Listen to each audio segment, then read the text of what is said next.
So welcome to the program once again. Of course, it's a beautiful 8 degrees out there, snowy day, and of course, as you've noticed, for anyone that's been outside, winter has finally arrived. It was a little bit late this year, and from what I understand, it's going to get back up into 30s before the end of the week, but a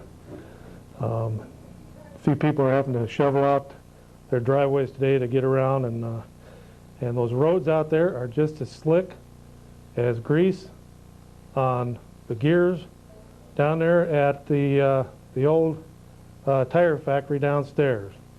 And there was a lot of grease used on those wheels over the years.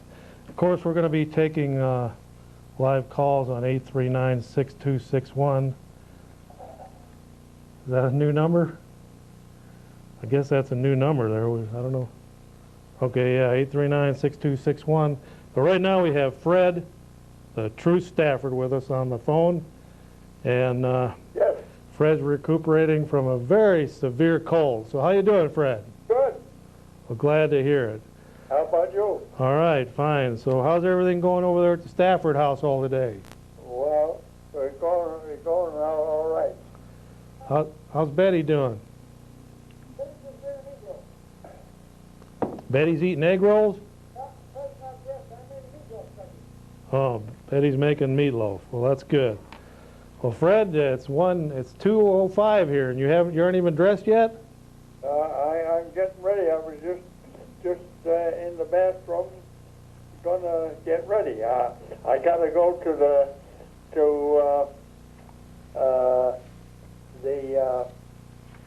Shopko pharmacy. Oh yeah. Now, how you getting down there? I don't know. Well, you got to be careful. Those roads are really slippery. You don't want to get out on them sidewalks either. Yes. Well, of course, we're speaking with Fred, the true Stafford, my rusty, trusty sidekick. He's been with me now, how long, Fred? 20, 25 years? No, maybe 10 years. All right, well, sometimes it seems like 20 or 25. Yeah. Well, okay, well, you go back getting ready, and maybe I can get over there after the show and give you a ride. Okay. All right, we'll see you. Bye now. Bye. Okay, of course, that was Fred, the true Stafford, and we'll be accepting live calls, 839-6261 today. Anyone wants to talk about any issues out there, the Green Bay Packers versus the Denver, who I predicted on this program last Monday would be in the Super Bowl. And it's going to be a classic showdown of two excellent quarterbacks, Elway versus Brett Favre. Well, to start the show off, as you know, we always have plenty to talk about. And today I'm going to talk a little bit about holidays. And every month pretty much has a holiday. And, you know, the way they're celebrating stuff is kind of goofy here in the United States. What the holiday, the official name of the holiday is, and then exactly what happens on that day. So we're going to start out in January here since, well, of course, also this is a full moon today, so we got to watch how everyone acts today and tonight. You know, full moon has been proven to affect people as far as crime and other areas of their life, and that's why they call it lunatics. Okay, so January, Martin Luther King Day. And these here facts come from Conspiracy Nation, Volume 11, number 66. And that is compiled out of Champaign-Urbana, Illinois, University of Illinois, by a man who lives there in Illinois, and he has quite a following with Conspiracy Nation. So anyway, here's his take on the 12 months that have holidays in them. Martin Luther King Day, supposed to honor a great American. Really, a day for whites to feel guilty about being white, and for blacks to wonder who exactly did kill Dr. King, since it wasn't James Earl Ray. So that's what we have to look forward to in January. Then in February, we have President's Day. We're supposed to honor two great Americans, George Washington and Abraham Lincoln. Really, it's a day of this day only furniture sales. Plenty of commercials with George and Abe at the fabulous furniture sale. So that's basically what that is degenerated down into. It's just a day where we go out and look for a good deal on furniture. Okay, then into March, we have St. Patrick's Day. That's meant to honor the memory of Ald Sod. Really, it's a day for everyone to get drunk and drink green beer. Okay, then April, whether you're Irish or not. April is Easter, of course, and that's meant for lofty contemplation on the concept that God came to earth, lived as a man, experienced firsthand what that meant, and triumphed over evil. Really, it's a day to dress up for the Easter parade, going around looking for Easter bunny eggs, to give candy to the kids, courtesy of the Easter bunny. So that's what that has degenerated into. Then we go into May, we have Memorial Day. It's meant to be a day honoring thousands of average Americans who gave their lives in a cause they at least believed in. Of course, that's the many different wars that Americans have went and fought and died in and been wounded in and affected many millions of families in this country fighting wars, not only the Civil War here in this country and the wars against England, War of 1812, and of course the Revolutionary War, and Spanish-American War, World War I, World War II, Korean War, the big one down in Grenada, the other big one in Vietnam, and Panama, and of course then Desert Storm. But that has kind of generated down into a 3-day weekend, short vacations and outdoor barbecues. Then in June we have Flag Day. Right here we have a flag right behind me here. Can't see it on the monitor right now, but we always try to have an American flag on this program. Of course, this flag here was donated by Fred, the true staffer. It has a plaque on it. Presented to Public Access, Channel 11. There's the flag right there. It's been with us. Where Public Access didn't have their own flag. They used to have to borrow the library's flag, and so Fred and I think the American Legion got together and they donated this flag to Public Access. We'll always have the stars and stripes flying on at least this program, and I think on Dave Zien's program. So Flag Day, meant to freshen historical memory and pride in the dream of America. Really, everyone forgets all about it. Then July 4th, in July, meant to celebrate our nation's independence from the plots, cruelties, ignorance, and tyrannies of the old world. That's Europe. Really a day of barbecue and parades featuring corporate floats and politicians. It will be hard to turn this holiday into a yearly 3-day weekend. It is saved from meddling by its very name, 4th of July. Then into August, there's no major holidays, so this month has the create your own holiday. Everyone goes on vacation. Then September, we have another big one. It's called Labor Day. And it's meant to honor the American worker, the actual producer of the real wealth, which gets robbed from him by a monopoly capitalist and the government. Really a 3-day weekend, short vacations, and more outdoor barbecues. Then into October, we have Halloween. And of course, that's the big satanic holiday of the year, and that it has kind of degenerated down into people wearing masks, candy for the kids, costumes, parties, and boozing for the adults. Then in November, we have Thanksgiving, officially declared a holiday by Abraham Lincoln so that we might pause and give thanks for our many blessings. Really, it's turned into a National Gluttony Day. It's where everyone eats all that turkey and then falls asleep and then wakes up and watches some mediocre bowl games. And then there's usually a professional football game. And then in a lot of cases you have to go to work the next day. And in December we have the big one, the Big Kahuna. That's Christmas, meant as a day to pause and consider that God cared enough about us to be born as a man. Really, materialism reigns. Actually, Christmas now starts a few weeks before Thanksgiving. It's almost overtaking Thanksgiving. It's actually right after Halloween now you start seeing the Christmas propaganda coming up. Spelling of Santa and Satan almost are identical. Christmas tree is a pagan, part of the pagan religion from pre-Christian times. Of course, Santa is jolly old St. Nicholas, the patron saint of Russia. So we're worshiping a Russian with a name that is, you change a few letters and it spells Satan. And we worship the almighty dollar. We show how much we worship it by spending billions of dollars between Thanksgiving and the first of the year on all kinds of trivial consumeristic junk from Asia that usually breaks within a few weeks, and then we have to go out and buy more junk from Asia. Okay, so that's the end of the holidays. So be mindful and try and worship those in their proper context. Who is Mumia Abu Jamal? Who cares? Okay, Africa disease kills 2. An outbreak of Rift Valley fever, already believed to be responsible for the deaths of more than 300 Kenyans, has killed another 21 people in northeastern Kenya, authorities said Monday. Rift Valley fever is spread by mosquitoes, sandflies, and the slaughter of infected animals that were infected by mosquitoes and sandflies. It causes high fever, severe headaches, and vision problems, and in severe cases, fatal hemorrhaging from the nose and other orifices. So there looks like they're narrowing down what that mystery disease is over there in Africa that has been killing hundreds of people. Red Cross officials urged residents Monday to burn all animal carcasses, saying recent victims got the virus from handling ailing livestock. Residents and livestock share water from the same dams in an area 200 miles northeast of Nairobi. So there's another virus that is passed by flies and mosquitoes.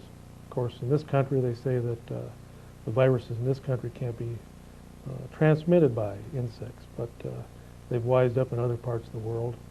South America, you have various viruses that are transmitted by different insects, and all over Africa and Asia, you have insects that transmit various viruses. But in the United States, for some reason, we are exempt from, we have told our mosquitoes and our wood ticks and our blood-sucking flies that you are not going to transmit any viruses in this country.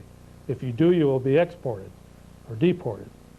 So we have given all of our bugs in this country a warning, and they better adhere to it so that some of these other viruses like HIV will not get a foothold in this country. All right. We've got a lot to go through today, and we only have 45 minutes. So now we're going to try and keep that phone number on the screen if anyone would like to call in and discuss any issues anywhere from people running for the school board to what you think about the Packers win, to Sonny Bono's most recent death, and how that's affected you. I know a lot of people, I had a tear in my eye when Cher stood up and told about what a great guy he was, even though she's been divorced from him for probably 20 years. She still said he was a great man. He is a particularly great loss for the Republican Party nationally because he was a great fundraiser for the party and a positive force within the party and converting a lot of Democrats into Republicans. So he'll be missed in that arena. Basically, he's just a good guy. Sonny Bono. So we lost him since the program was on last Monday, and of course that was a conservative and a liberal were lost there. The Kennedy, one of the Kennedys died, and now Sonny. So within about a 6-day period. All right. So we have some other information here of importance.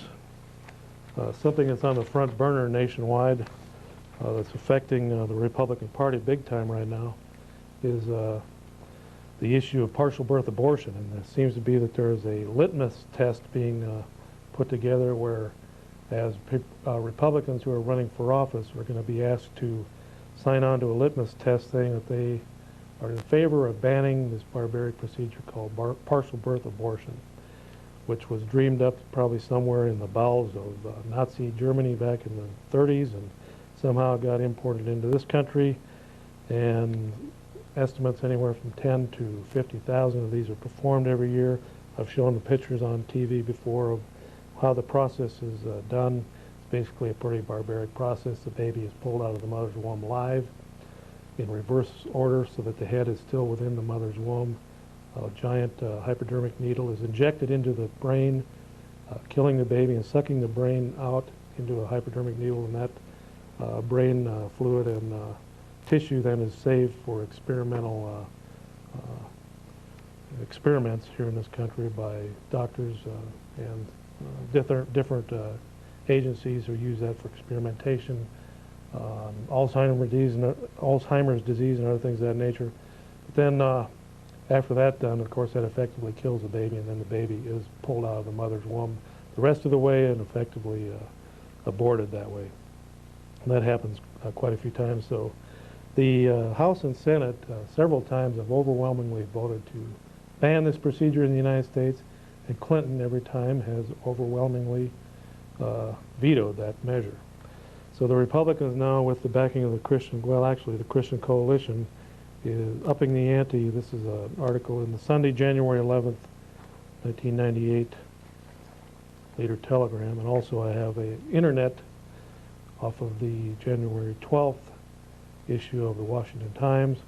First of all, Steve Forbes is the first major Republican candidate, and just Republican in general, to endorse a proposal to withhold Republican Party support for candidates who oppose bans on partial birth abortions. First major political figure in his party to do so.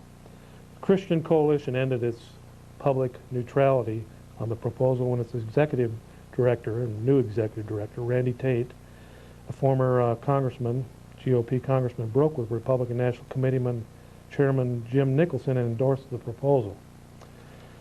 Another prospective Republican candidate for the year 2000, Jack Kemp, the party's vice presidential candidate in '96 and once a close ally of Steve Forbes, said he opposes withholding money from those who oppose the partial birth abortion ban litmus test.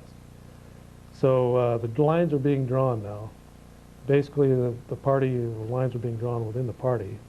I think they're a little late doing it. They should have did it in '97 when there was no major elections coming up.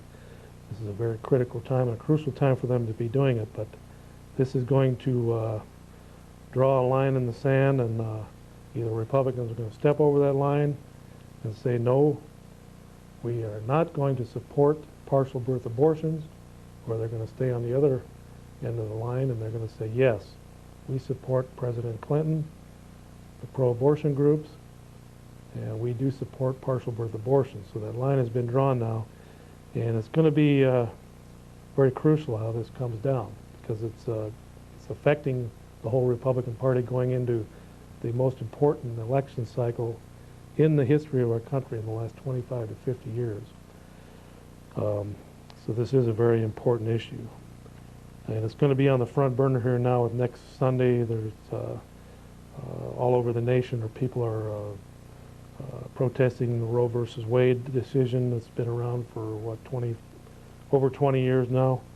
And locally here next Sunday at Regis High School, they're going to have a gathering of people, once again, with a speaker talking about the abortion issue. But this here now is getting into the heart of the Republican Party. Mr. Forbes, a wealthy magazine publisher who ran for president in '96, was sharply critical of weakening Republican resolve in Congress. Instead of the shadow boxing we did last summer, we should say to the Republicans, get real or get out. And this is pretty heavy stuff coming from Steve Forbes. A lot of Christians and conservatives, pro-life people were a little bit leery of him back in '96 when he ran for president, but he's taking a big step here, and it sounds to me like he's coming out 100% pro-life. He's either saying get real or get out. He said yesterday in an appearance on ABC TVs this week with Sam Donaldson and Cokie Roberts. Unfortunately, if we just define yourself as trying to hold office, you lose the purpose of holding office. Partial birth proposal is expected to be offered as a binding resolution at the Republican National Committee's winter meeting Thursday through Saturday at a resort near Palm Springs, California, hometown of the home area of Sonny Bono. Of course, that whole meeting has been dedicated to the memory of Sonny Bono, and it's going to be a very raucous and divisive meeting. And that's probably why the Christian Coalition has brought this to the forefront at this time, so that it has to be dealt with at that meeting. We're going to take our first caller. Go ahead. Whoop. Guess we lost that first caller. If you want to call back, we have our bevy of beautiful babes out there in the phone room, ready and eager and willing to take your call. It's 839-6261. And sometimes it takes a few minutes from the time you call till the time you're on the air, so please be patient. So getting back to this, we should not fund a Republican candidate who opposes partial birth abortion bans unless there are special circumstances, as determined by the majority of the 165-member Republican National Committee, Mr. Forbes said in an interview with the Washington Times yesterday. Mr. Forbes said there may be circumstances such as support for Rudolph Giuliani where you might want to make an exception. But Oliver North now has also decided that he's going to back the partial birth abortion ban. And he says there's 78% or better of the American people oppose partial birth abortions. So that is going to be a very divisive issue here for the congressional races coming up. Stephen Curtis, chairman of the Colorado GOP, who supports Mr. Lambert, who is the one that has brought this to the forefront. Steve Lambert, a national committeeman from Texas, wrote the resolution that without exception would withhold support for candidates who do not support a ban on the partial birth procedure, in which a baby's skull is pierced, usually by scissors, as it proceeds through the birth canal and the contents of the skull are drained. Of course, Oliver North says 78% of the people oppose that.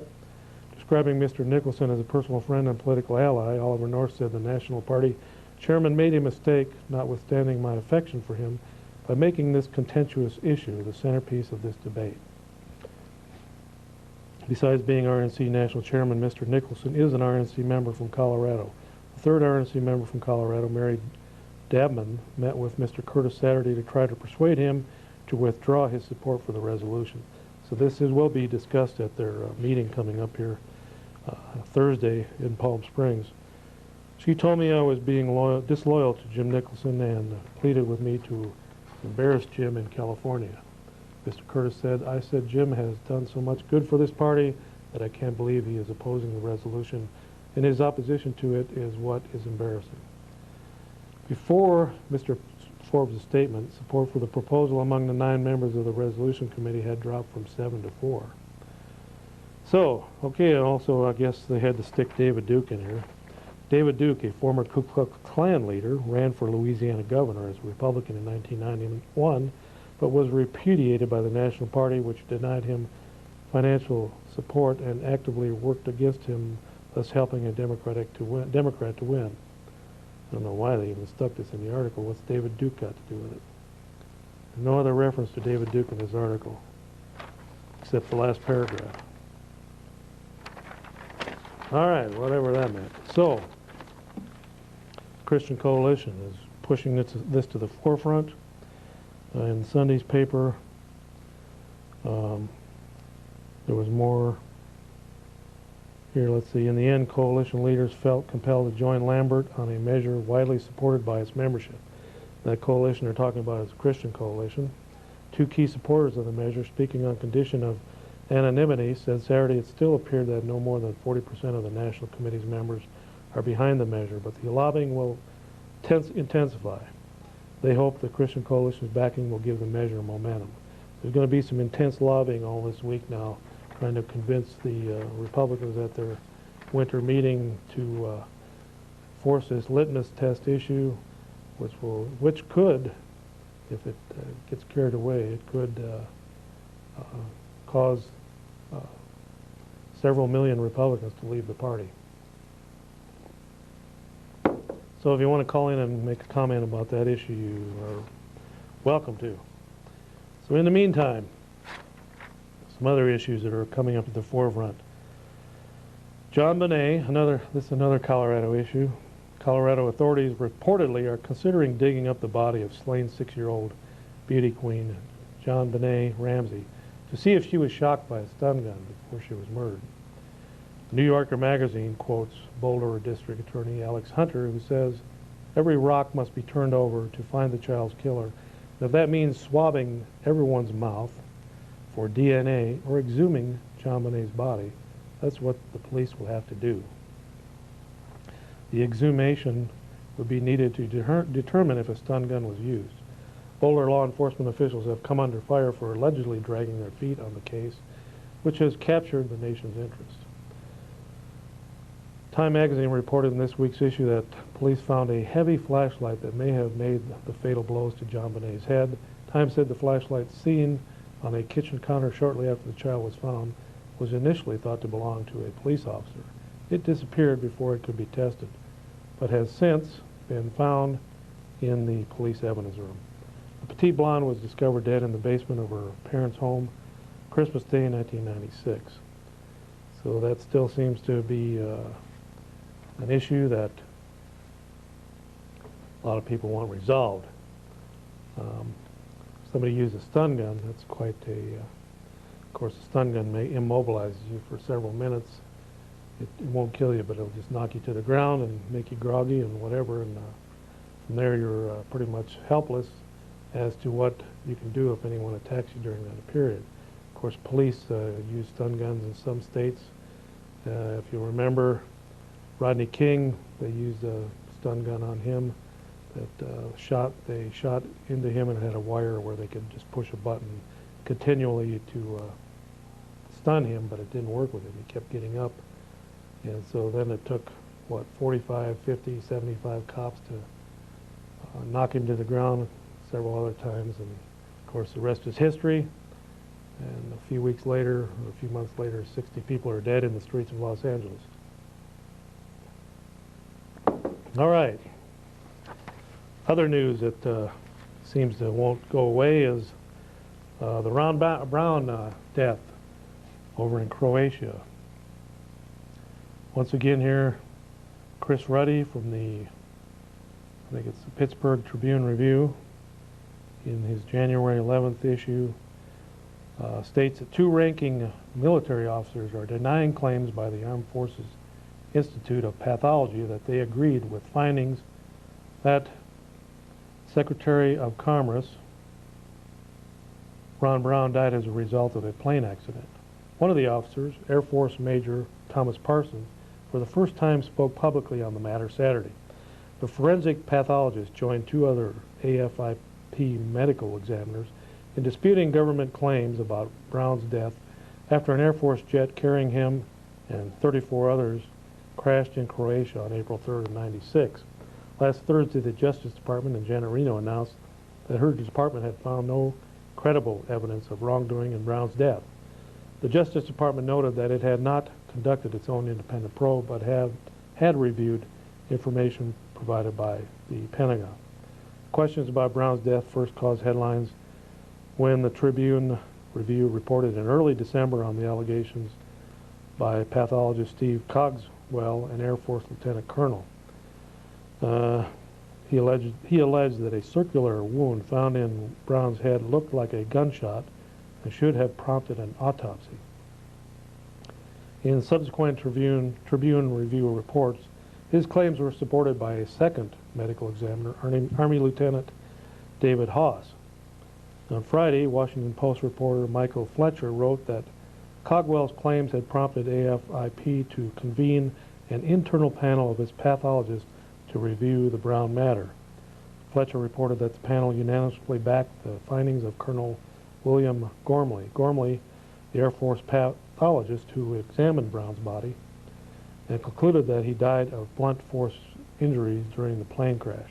Gormley also ruled that the circular wound was not caused by a gunshot, but they've yet to figure out what caused the circular wound that is the exact size of a .45 bullet.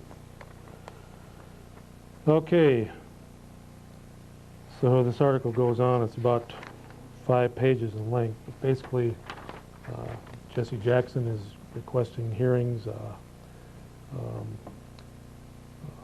Several other people have protested and been arrested. Several black leaders around the country are calling for a total reopening of the case. So that's probably going to stay on the burner until it's concluded one way or the other. They might have to exhume the body of Ron Brown, and who was that other famous person that died back in 1859? It was John Brown. They might want to exhume his body too, because it lies a smoldering in the grave. All right. Jack can't buy as a currency for all of America, much like the European one currency that's going to be taking effect in the next few months. Jack Kemp is calling for one currency for all of the Americas, from the North Pole to the South Pole. And basically Canada, United States, Mexico, Central America, South America would all use the one currency, and he says that that would, I don't know exactly what it would do, but it would make one European currency and one American currency for the whole world. It would probably water down the American currency because it is used worldwide as a mark of value against all the other currencies. I don't know where he came up with that idea, but Jack, you got to get back to the drawing board. It sounds like one world order stuff. Sounds like the next thing you want to do is have $1 for the whole world and let that be regulated by the United Nations. You got to watch that there, Jack. You're getting on the wrong side on a couple issues there. Okay, there's a recent deal cooking here where the troops will stay in Panama after 1999. Of course, you know, much like Hong Kong was turned back over to the Chinese communists, Panama is going to be turned over to some socialists because of a treaty that one of our last socialist presidents, Jimmy Carter, pushed through with threats through the Senate and had approved. And it's been a thorn in the side of America ever since. Now it looks like China controls part of the Panama Canal. The United States is supposed to be pulling out by the year 99. But hopefully this here deal will let U.S. keep troops in Panama after 99 to fight drugs and for other reasons. There is a big American base down there. The agreement also promises to provide practical benefits to the United States. For years, Panama has been an important American listening post with communications, interception, and radar equipment that provides vital intelligence on the activities of guerrilla groups throughout Central South America, drug traffickers, and other foes. It is a vital area for the United States. Not only we need it for commerce, for moving quickly moving ships from the Pacific to the Atlantic without having to go all the way around the southern part of South America down by Chile there. It speeds that whole process up, but it's also vital for defense to get our defense, our battleships from the Atlantic to the Pacific quickly, from the California coast over to the New England or the Florida coast. And if that is cut off, it would cause major problems in the event of any kind of emergency war efforts where we would need to move lots of equipment by ship or whatever. So the Panama Canal has been vital ever since Carter gave it away. At that time, there was a dictator in charge of Panama, but now it is more of a socialist government down there, and spells trouble for the United States. Okay, getting down to things locally here. School board disagrees on when to hold a referendum. Well, I'm glad they disagree on that. Got the Eau Claire superintendent of schools has resigned, and he's leaving within a few months. The school board has finally settled with the teachers for 2-year contracts, and teachers pretty much got a fair settlement. So that is over with now. It's going to probably increase our taxes a little bit. I think it's like a 3% average each year for the next 2 years for that agreement. But now the school board is looking at putting several referendums or one referendum back on the ballot here sometime maybe in April or in the November elections of '98. This is from the Leader Telegram by Leader Telegram staff writer Julian Emerson. Eau Claire school board members agree on the need for another school referendum, but are split on the timing. The board on Monday heard 2 referendum options proposed by a committee. This is another one of these committee deals. One for $10 million and another for $15 million. Isn't that nice of them, how they're going to give us the option to either take $10 million out of our pocket or $15 million. The $10 million proposal includes replacing Boyd and Park schools, renovating and repairing Memorial High School, improving physical education facilities at North High School, and improving the media center and classrooms at Little Red School. Whenever there's money earmarked in Eau Claire, there's such a rivalry between Memorial and North that they always have to give the almost equal amount of money to either school.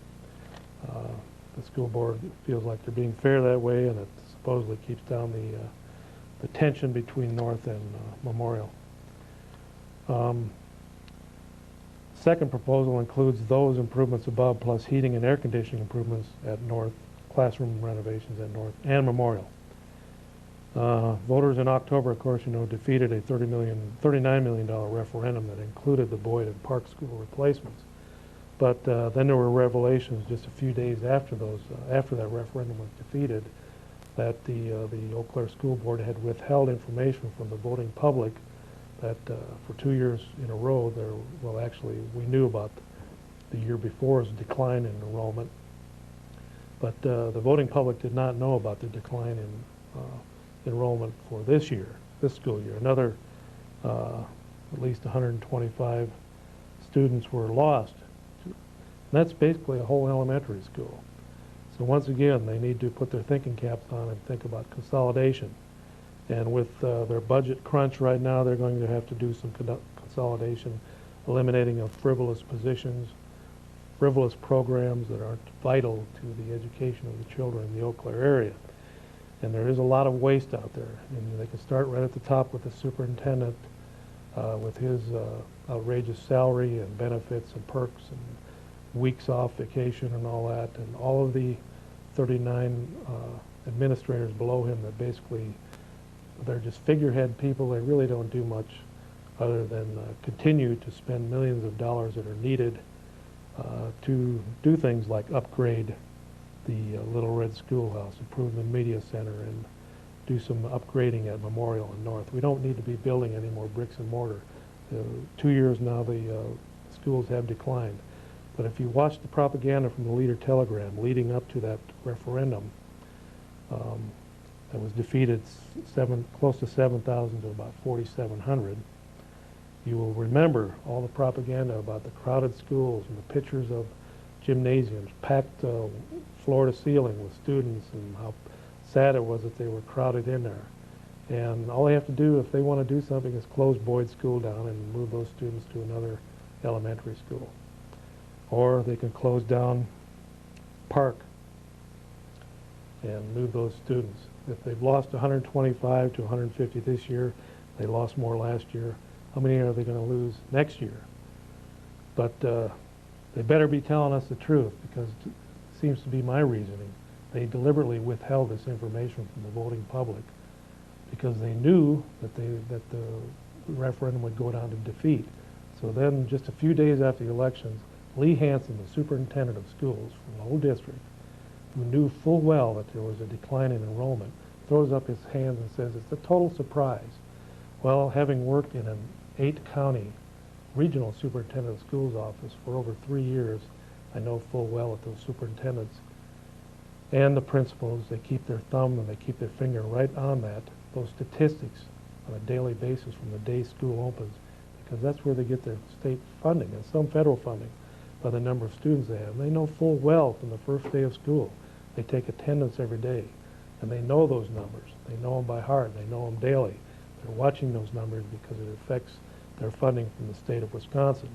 And so for Lee Hansen to throw up his hands and say that he was shocked to see that there was a decline in enrollment just won't wash. And I think that's what affected his decision to step down at this time. That plus close to the $1 million that he has taken out of the school district in the way of salaries and benefits and retirement in the last several years.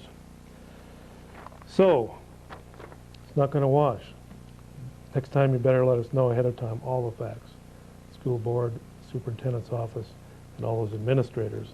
I believe, personally, my own opinion as a commentator, that that information was withheld from the voting public because they knew that if it came out a couple of days before the referendum, Eau Claire school system shows drastic decline in enrollment, especially in the elementary area, and that would have knocked a hole in their big $39 million referendum. But luckily, you have forced the taxpayers up against the wall, the ones that have to keep adding on to their, trying to find where they're going to switch, where they're going to cut in their own budget at home to keep financing your ridiculous programs and outlandish programs and lavish programs and hiring of people that don't basically do anything. They have secretaries and underlings doing the work for them while they argue over when they're going to go play golf or take their vacation. You're forcing the homeowners of the Eau Claire School District to cut their budget, but you were not willing to cut yours, and so you got what you deserved when this $39 million referendum went down to defeat. And now, it's rising to the surface that you can't balance your budget for this year. You're saying there's $1 million shortfall. You're going to have to get out the scissors, the knife, or whatever, and start cutting programs, cutting back on the administration, leave the teachers alone. The teachers have their hands full trying to educate the students, but from the principals, assistant principals, and all these administrative assistants on up, need to start cutting. Cut some of that several million dollars that you have tied up there, or cut that out and give it to the schools so that they can run properly. I guarantee you can find $1 million in administration that you are wasting frivolously and throwing away. And until you do that, I urge the voting public in Eau Claire not to pass any referendum until they get superintendents and a school board that is going to put the taxpayer first. And they're going to look at every program from top to bottom and say, do we really need this? Do we need all these assistant principals and assistants to the assistant principals? Do we need all these people packed into the old high school here downtown Eau Claire, just packed in there, shuffling papers from one office to another, and basically not teaching one student one thing? Maybe we need to take all those administrators, shut down that place there, and force them back into teaching, or let them go down the street and get another job. So in the meantime, there are elections coming up. The deadline was last Monday night. We didn't know the results on last Monday night show, but I see Lorraine Lee's name popping up here. Dennis Berry, this is an article again once by Julian Emerson, who must do all the writing for the Eau Claire school system. Berry files for 2 jobs. Dennis Berry apparently likes meetings, a lot of meetings. Berry, a vocal critic of some Eau Claire school and city affairs.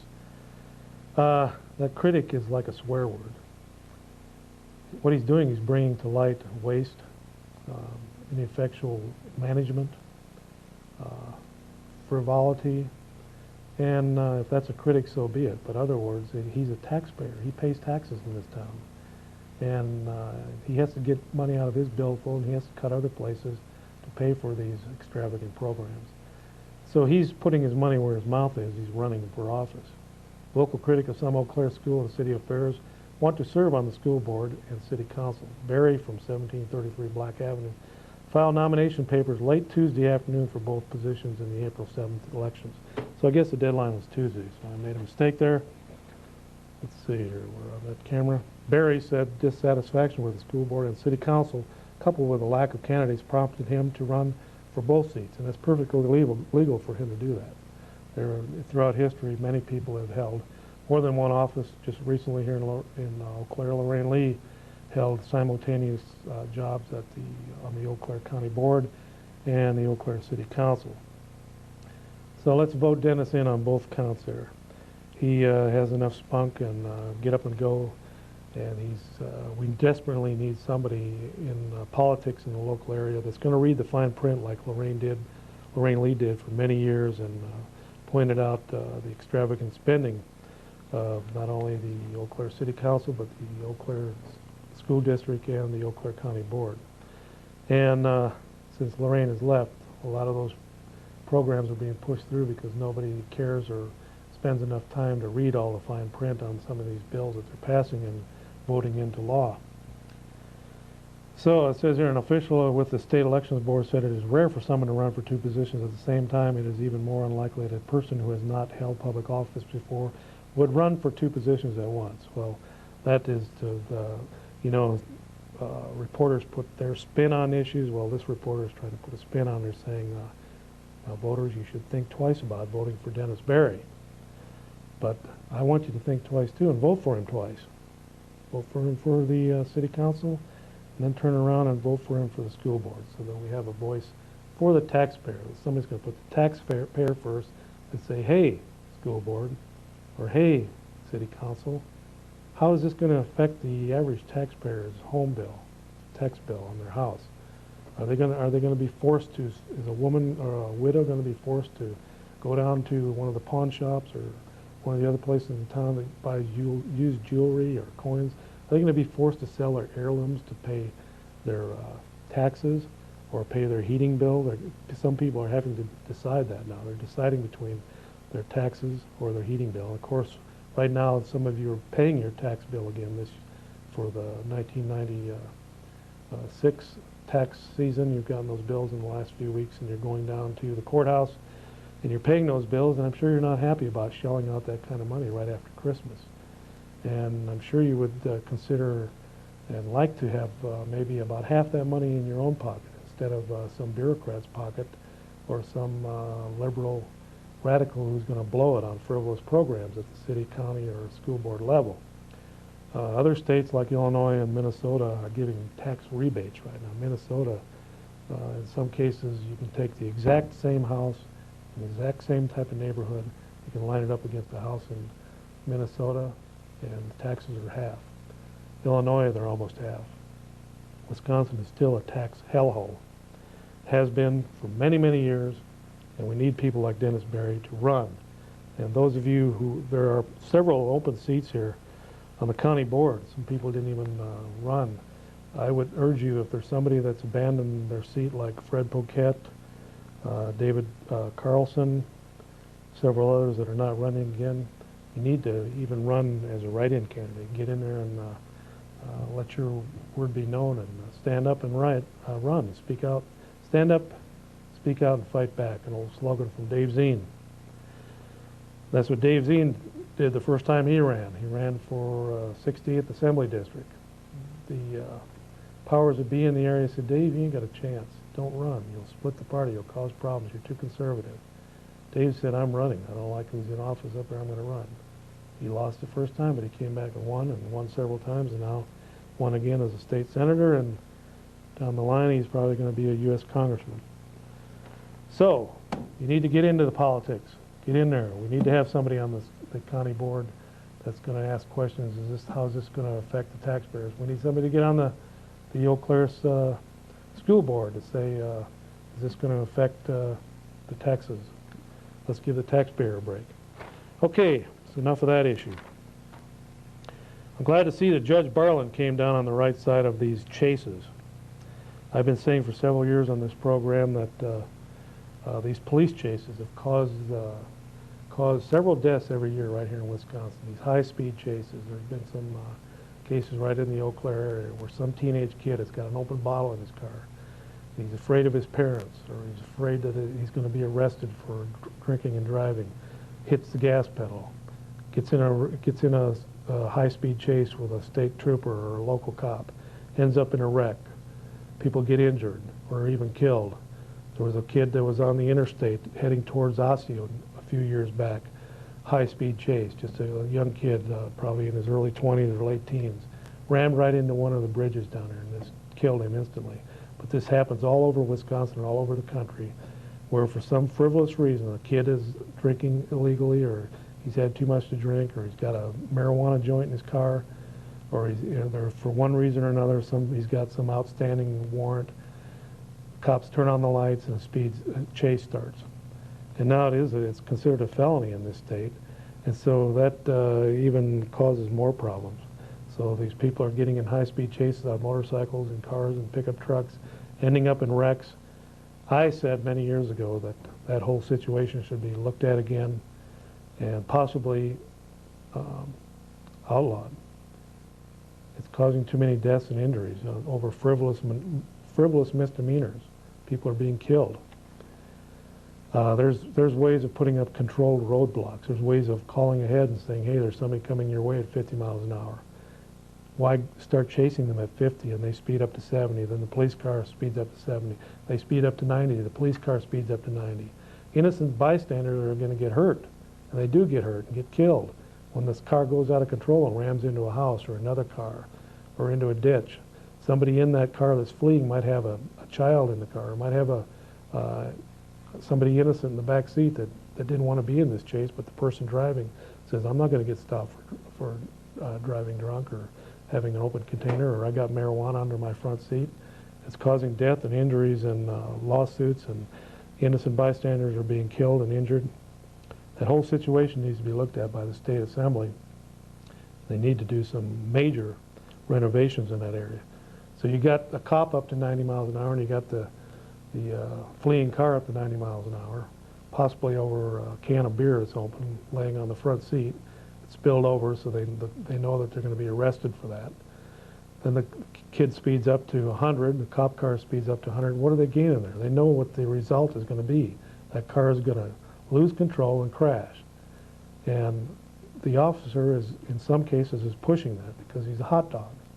So you got two hot dogs out there. You got two hotheads. One driving the fleeing car, and you got one in the police car, showing that they're not going to let this guy get away from them. It's a very dangerous proposition and dangerous situation when one of them is drinking. And in some cases, that cop might be drinking too, as has been the case just recently in a local town not too far from here. An on-duty cop was arrested for drinking while on patrol. Okay, so then that was January 4th, 1998 article in the Leader-Telegram by Dan Holtz, and he talks about Judge Barland wanting to revisit that issue of that being a felony, and it goes into a long article about it. It says here, the mistake of panicking and then fleeing a police officer leaves a young man facing a felony conviction and the loss of various rights such as owning or possessing a gun. That's why in some cases people flee, and it's ridiculous and needs to be revisited. It might be a different situation where you've got somebody that's broke out of jail, it's a convicted murderer, and is known as a kidnapper or whatever. In a case like that, if you're in a rural area and you got somebody cornered, even in a case like that, sometimes it's warranted, sometimes it's not. But all you got to do these days is radio ahead and say, hey, set up a roadblock, or let's have a controlled roadblock. We'll get behind them, in front of them, and we'll slow them down eventually. We don't need these 100-mile-an-hour chases out there. People are getting injured, including police. Then more recently in the Leader-Telegram, it says, booze driving, bad mix for states, teen drivers. So we know teenagers are out there driving and drinking. New Year's Eve crash that killed 4 Marinette County teens apparently included a deadly mix of alcohol, high speed, and snowy conditions, often seen in accidents involving Wisconsin's youth. In 1996, 28 teens of legal driving age died in alcohol-related crashes in the state. Another 909 were injured in such accidents. There were more than 700 teenage drunken drivers involved in crashes that year. State Department of Transportation also said teen drivers are more likely than any other group to be in a crash, and more frequently speed, drive too fast for road conditions, or drive inattentively. Marinette County is no stranger to such accidents. More than half of the county's traffic fatalities in 95-96 involved alcohol. On any given Friday night, probably any county in this state, after 9 o'clock on a Friday night, half the people coming at you on a 2-lane highway are drunk. 10% of the county's crashes in 1996 were alcohol-related. 45 teenage drinking drivers were involved in crashes in Marinette County in 5 years ending 1996. We enforce the laws all the time, said Sheriff Canicula probably, of Marinette County. Most counties just go into a party and confiscate the alcohol without making any arrests. We write the tickets here. It's not surprising that teens involved in the New York Eve crash were drinking. Kids are drinking all over nowadays. The accident itself is surprising because it was such a tragic thing. So speeding and these police chases and booze and drugs do not mix and never have when somebody gets in a car. So be leery, always put on your seat belts, especially on weekends. Well, it's a law, you have to do it all the time. But a lot of people coming at you are drunk. They're over the legal limit, and they're coming right at you with a loaded weapon. It's called a car. So, 8 try for council. Larry Wright has thrown in the towel. He's not running again on the Eau Claire City Council. Looks like the only person extra that is running is Dennis Berry.